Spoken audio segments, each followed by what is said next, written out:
So what's going on here? We're really going backwards in time, and that's the agenda of the right wing that's taking us there.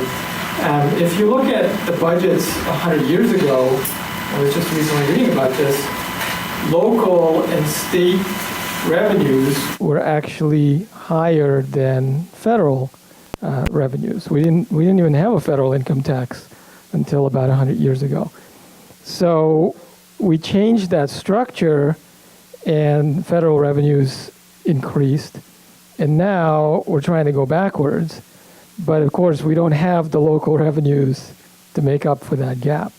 So we need to really think hard about, do we want to raise more of that money locally instead of at the federal level?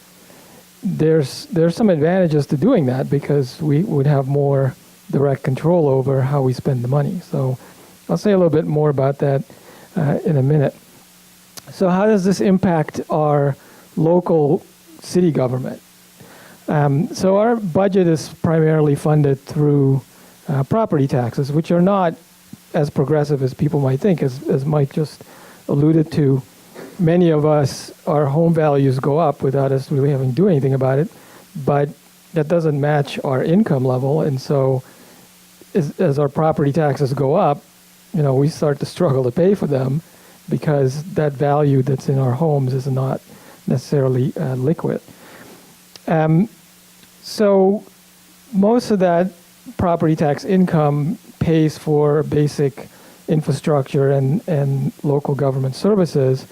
And so when we look at environment and transportation, a lot of the more advanced work that happens at the city level is funded through grants.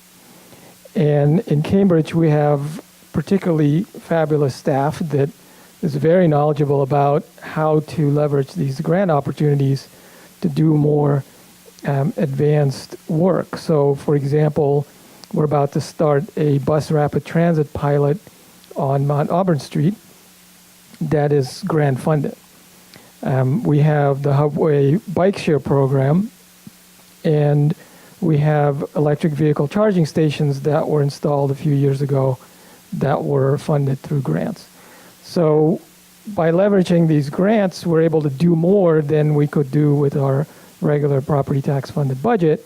But obviously, as the federal government scales back on their revenues, that means they're going to cut into these grant programs, which means we end up getting less of that funding.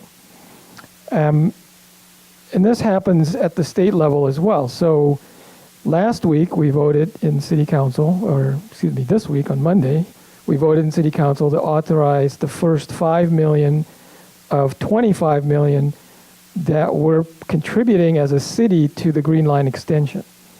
This is unprecedented, as the city manager was pointing out, in the history of Cambridge, that we would contribute directly to what is essentially a state transportation project. And the reason we did that is because we felt it was necessary, because otherwise the program may not even happen. So we may see more of that in the future, where we are paying for programs that previously we were receiving from the state or federal level. Another example is the DCR. This is the state agency that manages all the state-owned parks, including most of the property along the river here, and including Magazine Beach. So we're now looking at a project to upgrade Magazine Beach. And again, the city is going to be contributing significantly to that project because the DCR funding has been steadily declining over the years. And of course, as you might expect, all of that disproportionately impacts our least served communities in Cambridge as well as everywhere else. Because, if you're living in an affordable housing project, you may not have a backyard. You may not have access to trees and open space and fresh air. And so you go to the public parks, that's where you're depending on for that kind of service. And as those parks degrade and the funding to keep them up declines, that is negatively impacting people's quality of life. We look at electric vehicles. This is a huge opportunity to reduce air pollution in our communities. And again, air pollution disproportionately impacts people who don't have the money to live in places where there isn't as much pollution.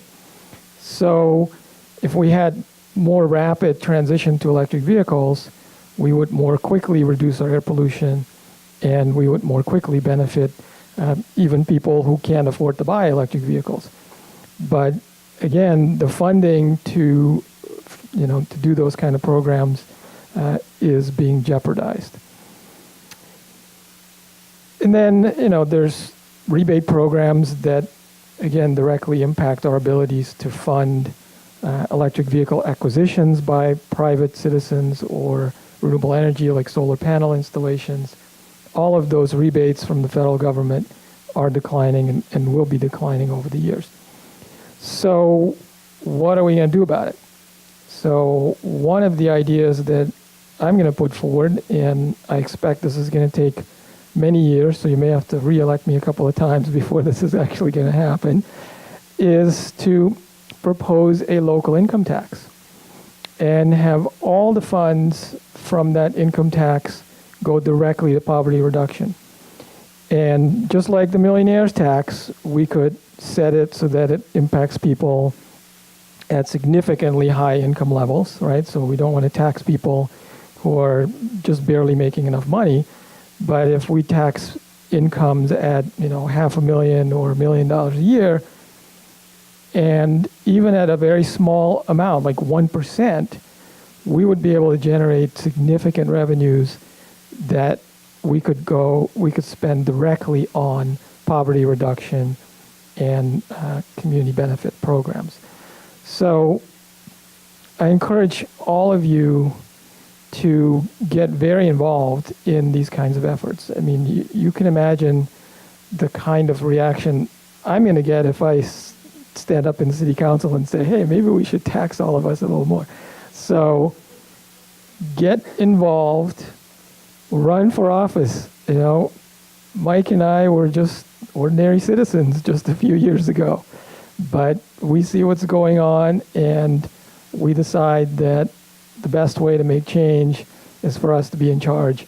And we need more of you to do that same thing.